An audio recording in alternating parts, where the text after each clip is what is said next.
Hello guys, in today's video I will be showing you how to fix Deezer loading error problem. So the answer is easy, just go to the settings and then scroll down to the apps section and then go to the search and search Deezer, then go to the storage and here you will find this clear cache option. Click on it.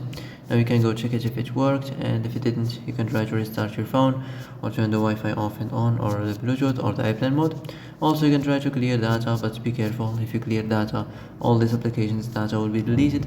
This includes all files, settings, the accounts, the databases, etc. So be careful if you want to clear your data.